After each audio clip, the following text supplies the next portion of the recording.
So in this Redfin tutorial video, I'll be showing you guys how to find townhouses for sale here on Redfin. So once Redfin's opened up, select your location. So for this demonstration, I will just use Scottsdale in Arizona. And if all looks good, go ahead and press on the red search icon.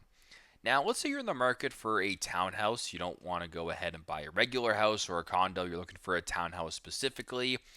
Go to where it says home type right here. Press on the drop down. Now, where it says townhouse right here, make sure that it is selected just like that.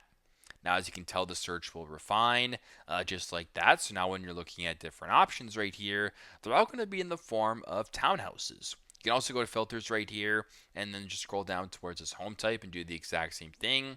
Make sure that townhouses is selected and let the search refine. Go to the bottom right, press on see homes, and you can view the listings that way. So very simple, very straightforward. This is how to view townhouses for sale here on Redfin.